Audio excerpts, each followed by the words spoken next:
वास्तव में काली संध्या बेले मु खबर पाइली देखिली मो पाक गुड़ाए से मेसेज आसला जे आमर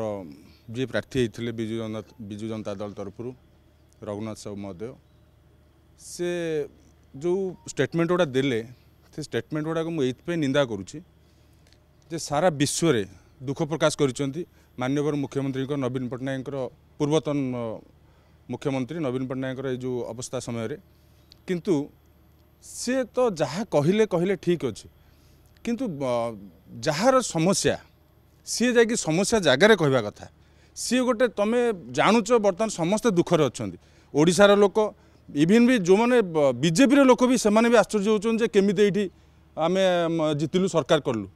से तुम कौन करिया कथा तुम गोटे एत बड़ तुम कौच आम दल प्रेमी लोक तुम कौन करिया कथा आमुक मानक साहस देवा परिवर्ते तुम उल्टा कहूच मानस मंगराज बबी दास मत हरईदे आम निजे देखीचु आखिरे जो सिचुएसन से जहाँ होता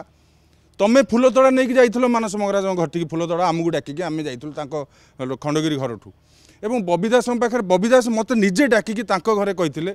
जे तुम चुप रुह तुम मैंने समस्ते सपोर्ट कर निश्चित भाव रघु साहू जितबे आमको से निजे कहते बबी दास कहते मानस मंगराज कहते ये कौटी आम देखिए जापरनु जे वास्तव में कौटी मानस मंगराज हरैले कौटी बबी दास हरैले ये कथाटा माने देहरे आम हजम करूँ जो आज पर्यंत लोक कांदुचंती जे जो योजना माध्यम से जो कहते कलर मार दौरान विभिन्न योजना चेंज करने नवीन गोटे गोटे काली जड़े किए मीडिया कहते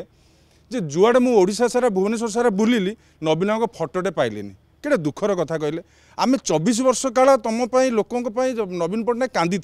लोक मान आज भी दिन में मुझे गोटे देखुली लोक नकली कथा असली से से भाव में से जो भाया भाव में आक्टिंग कराऊँगी जे सत कथाटा निहाती भाव कहूँ जे आम कौन पाई जे नवीन पट्टनायक केमी लोक मानक भल पाते लोक मान कांदुले हृदय कौन थिला से कथा लोक तुम से कथा को चर्चा न करी तुमको किए हरईदेला मानस मंगराज हरईदे